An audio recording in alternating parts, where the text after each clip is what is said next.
ॐ श्रीगणेशाय नमः। शङ्करं शङ्कराचार्यं केशवं बादरायणं सूत्रभाष्यकृतो वन्दे भगवन्तौ पुनः पुनः। ईश्वरो गुरुरात्मेति मूर्तिभेदविभागिने व्योमवद्व्याप्तदेहाय दक्षिणामूर्तये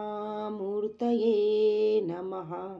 ॐ शान्तिः शान्तिः शान्तिः।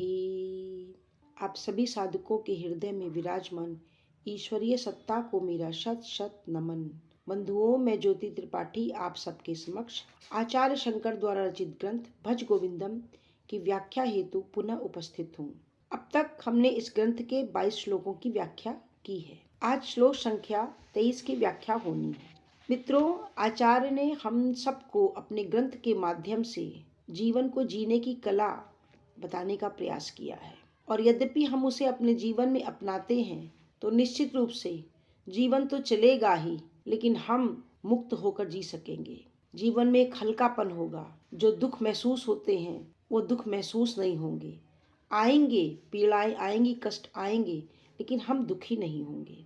आज इसी व्याख्या को आगे बढ़ाते हुए जिस श्लोक की हम व्याख्या करने जा रहे हैं, उसमें आचार्य ने कहा है कि जीवन को कैसे जीना ये तो अब तक जाना, लेकिन अब हमारा फोकस सर्वप्रथम इस पे ही होना चाहिए कि हम हैं कौन, हमारा असली परिचय क्या है। हम अपने नाम से अपने को जानते हैं, अपने पिता की पुत्री के पुत्र के रूप में जानते हैं, अपने रिश्तों के नाम से अपना परिचय देते हैं, लेकिन वास्तव में हमारा असली परिचय है कौन, हम कौन है, कहाँ से आए हैं, हमें इस पर विचार करना है। आज के श्लोक में इसी पर आचार्य ने जोर दिया है। तो आइए श्लोक का उच्चारण करते हैं, तत्पश्चात इसका अर्थ एवं व्याख्या देखते हैं।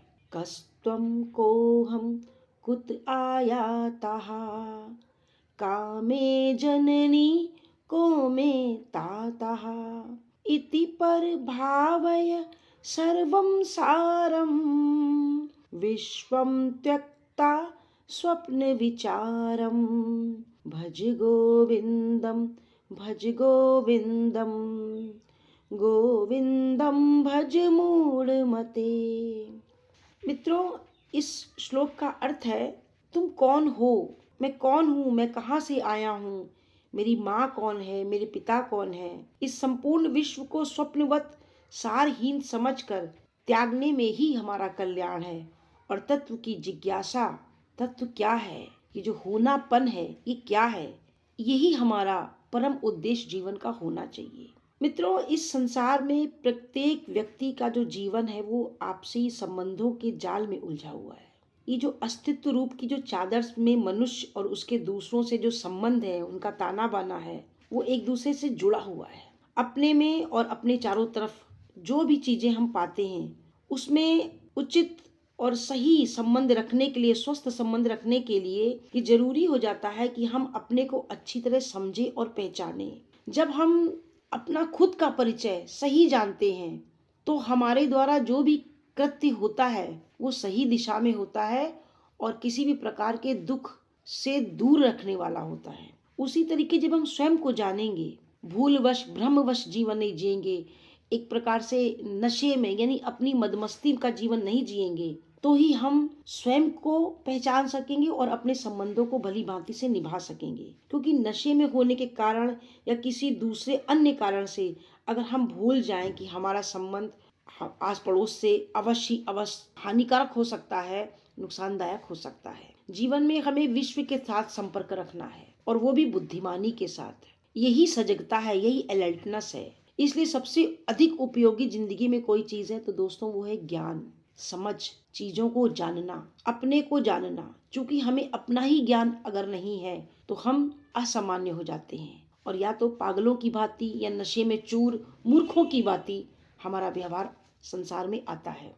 हमारा अहंकार जो है विष के कारण हमको रोगी जैसा बनाता है, और हम अपने अहम में बोलते हैं, जबकि अहम करें किसका, है यहाँ पर क्या, इस दुनिया में कौन सी ऐसी चीज है जो हमें नहीं प्राप्त हुई है और आज तक किसी को प्राप्त नहीं हुई है। ऐसी कौन सी चीज है जो सदैव रहने वाली है। ऐसी कौन सी स्थिति, व्यक्ति, वस्तु, स्थान है जो बदला नहीं है। हमें इस तरीके से अपने जीवन में अपने अनुभवों को देखना और समझना की जरूरत है। और यद्यपि हम ऐसा नहीं करेंगे तो जैसे अर्जुन हतोत्साहित था, क्योंकि वो खुद को उस वक्त पहचान नहीं रहा था, इसलिए उसका उत्साह गिरा हुआ था। लेकिन जब वो अपने को जान गया, अपना असली परिचय जान गया, तो अपने कार्य को उसने कितने सुचारू रूप से किया। तो आचार्य इस श्लोक में यही बताने का प्रयास कर रहे हैं कि जब हम खुद को भली भांति जानेंगे कि हम हैं कौन, मेरा इस संसार के रिश्तों से वास्तव में रिश्ता कितना है, कितनी दूर का है। सत्य तो ये है मित्रों कि कुछ भी रुकने वाला नहीं है। कोई भी संबंध, कोई भी रिश्ता, घनिष्ठ से घनिष्ठ जो सबसे नियरेस्ट दिखता है, एक दिन वो भी आपको छोड़कर जाने वाला है। हम सबको छोड़कर जाने वाला है। कोई भी चीज ऐसी नहीं है जिसको हम पकड़ के बैठे और सदैव रहें।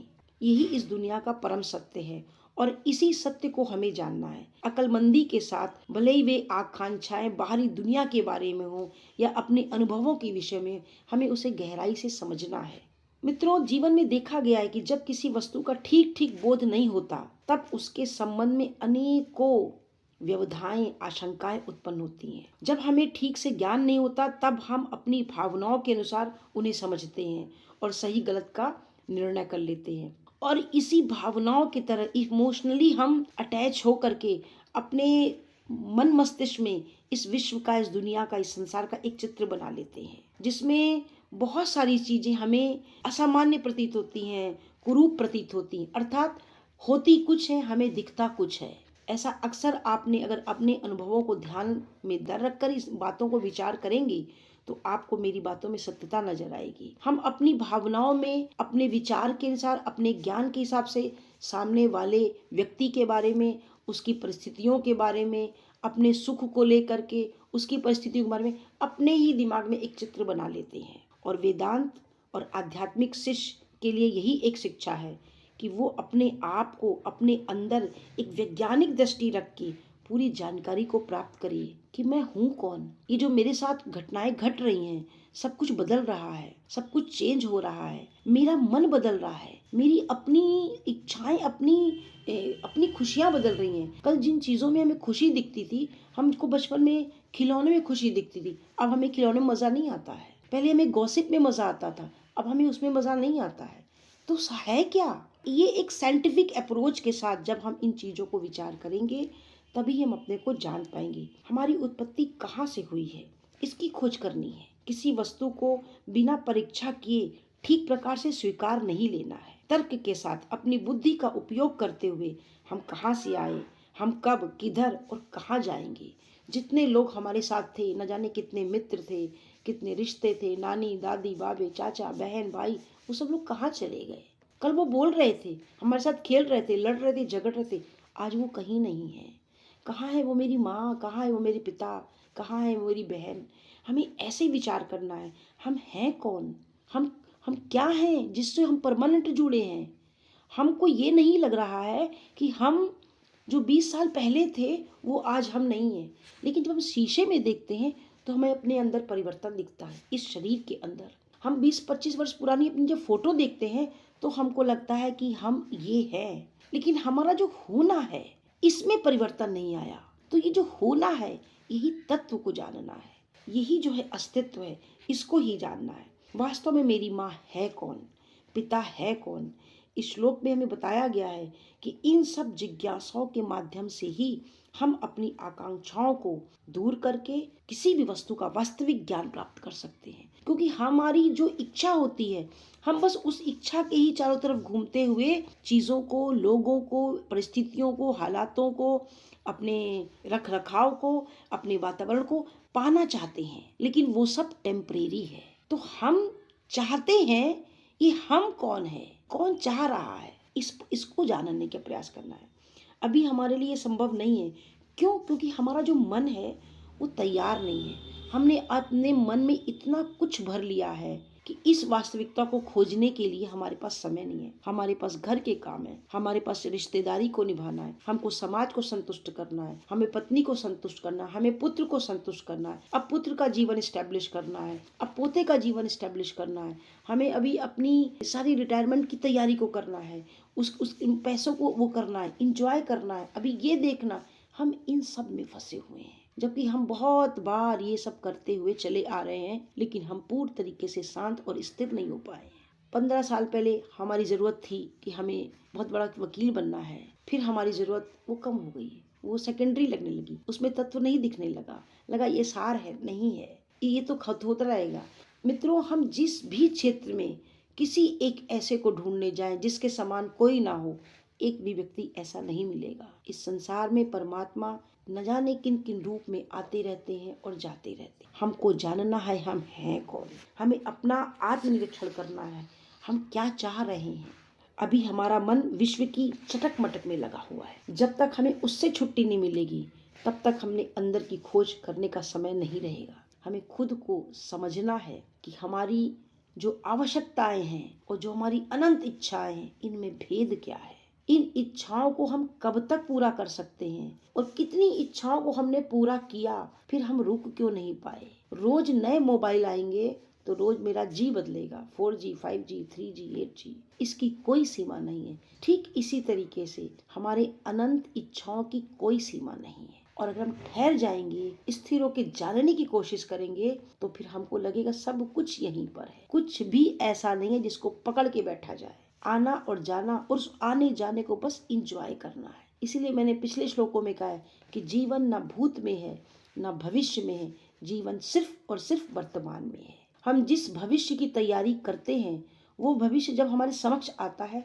तो वो आज ही बन जाता है, और जो चला गया उसका तो कोई कैलकुलेशन नहीं है, क्या गया क्या आया। विश्वम जो है, इसमें एक वर्ड आया है श्लोक में, कस्तम कोहम कुत आयातः कामे जननी को में तातः इति परिभावः सर्वम सारम विश्वम त्यक्त्वा स्वप्न विचारम। ये जो विश्वम शब्द है मित्रों, ये बहुत ही गंभीर संजीदा शब्द है। इसका अर्थ बहुत व्यापक है, बहुत बड़ा है। हमारे अनुभवों की अनेकों संभावनाएं हैं, भौतिक, भावनात्मक, बौद्धिक। हमको जो दिख रहा है संसार में, ये सब भौतिक हमारे अनुभव है। हम जो सोचते हैं मन में, इमोशनली जो हमारे आता है, ये हमारी भावनात्मक अनुभव है। और जब हम बुद्धि से तर्क वितर्क करते हैं, निर्णय करते हैं, गलत सही पर दृढ़ होते हैं, वो हमारी बौद्धिक अनुभव है। सभी अर्थ इस विश्वम शब्द के अंतर्गत ही आते हैं। हम इस संसार में ये सारे अनुभव करते हैं, जो भौतिकता के लेवल पर हो, जो भावनात्मकता के लेवल पर हो, और जो बौद्धिकता के लेवल पर हो। इसलिए यहाँ पर आचार्य कहते हैं कि इस विश्व को छोड़कर तुम अनुभव करो कि ये सब सारहीन है और केवल एक सपना है। जैसे हम रात में सपना देखते हैं, रात में जब हम सपना देखते हैं तो वहाँ कुछ नहीं होता, ना हमारी बॉडी होती है, हम सो रहे होते हैं, ना कोई साधन संसाधन होता है, लेकिन वहाँ पर हम अपना एक संसार तैयार कर लेते हैं। हम वहाँ पर जो भी हमारे मन मस्तिष्क में रहा होता है, हमारे अनकॉन्शियस माइंड में, वही हम रात में वो संसार तय कर लेते हैं। कहीं तालाब देखते हैं, कहीं व्यक्तियों को देखते हैं, कभी किसी प्रोग्राम को देखते हैं, वो सब हम अपने मन से तैयार करते हैं, और सुबह जागते ही वो सपना झूठा लगता है, लगता कुछ था ही नहीं, मनगढ़ंत बातें थी। बिल्कुल वैसे ही ये जो जीवन है जागृत का सपना है। हमारे अनुभवों से ये स्पष्ट है कि सभी वस्तुओं का नाश सदैव होता रहता है, कुछ भी हमेशा एक सा नहीं रहता, इसीलिए सब मिथ्या है। मिथ्या का मतलब झूठ नहीं, मिथ्या का मतलब परिवर्तनशील, जो हर पल प्रति क्षण बदल रहा है, उसे ही मिथ्या कहते हैं। मांडुक्य कारिका में भी गौड़पादाचार्य ने यही बताया है कि जागृत अवस्था में हम जो भी अनुभव करते हैं वो सब असत है, अर्थात सत्य नहीं है, क्योंकि जो सत्य हमेशा रहता है, और हम जो अनुभव जागृत अवस्था में करते हैं वो हमेशा नहीं रहता, परिवर्तनशील होता जाता है। जैसे स्वप्न का सपना, वैसे जागृत का सपना। इसलिए अपने से सभी वासनाओं को, इन इच्छाओं को जो हमेशा सदैव परेशान करती हैं, हमें हटाना है। अपने व्यक्तित्व का अकेले में बैठ के परीक्षण करना है। हम अकेले में बैठें, चिंतन करें कि हम प्रारंभ से क्या क्या चाहते आ रहे हैं, क्या क्या बनते आ रहे हैं, हमारे परिचय क्या क्या हो रहे हैं, कभी पुत्री के नाम पर, कभी अपने प्रोफेशन के नाम पर, कभी रिश्तों के नाम पर। इस तरह की जिज्ञासा जब हम करेंगे तब हम विश्व, जो ये मायावी विश्व है, ये जो सपनवत विश्व है, इसकी खोखलेपन को, इसकी सच्चाई को हम जान पाएंगे और तभी स्पष्टता होगी कि हम हैं कौन। इस जीवन के मिथ्या अहं का पर्दाफाश यही हमारी खोज करेगी। और मित्रों, ये अवसर हमें आपको ही प्राप्त है। क्यों? क्योंकि ना तो वृक्ष योनि में सोचने विचारने की क्षमता है, ना पशु पक्षी योनि में सोचने विचारने की क्षमता है, और ना ही जो देवता हैं उनको ये अवसर है। ये अवसर सिर्फ और सिर्फ मनुष्य को है, क्योंकि जो भी अधः योनि है और जो भी देवता योनि है वो अपने कर्मों का, पाप और पुण्यों का भोग करता है। मनुष्य भी करता है, लेकिन मनुष्य को नए कर्म करने का अवसर भी है। वो अपने पुरुषार्थ के द्वारा, अपनी लगन के द्वारा, अपनी चेतना के द्वारा आगे बढ़ के अपने जीवन में कुछ नया कर सकता है, और वही अपनी बुद्धि के द्वारा इस खोज को कर सकता है। तो मित्रों, आज के इस श्लोक में आचार्य बार बार यही बताने का प्रयास कर रहे हैं, और प्रारंभ से अब तक जितने भी श्लोकों की हमने व्याख्या करी है, आचार्य ने हर श्लोक में यही कहने का प्रयास किया है कि ए मनुष्य, तू विचार कर, सोच समझ कर आगे बढ़ और अपने ज्ञान को, अपनी समझ को आगे बढ़ा, फिर ये जीवन बहुत आसान हो जाएगा। आज के श्लोक में इतना ही। शेष पुनः ओम पूर्णमदः पूर्णमिदं पूर्णात् पूर्णमुदच्यते पूर्णस्य पूर्णमादाय पूर्णमेवावशिष्यते। ओम शांति शांति शांति।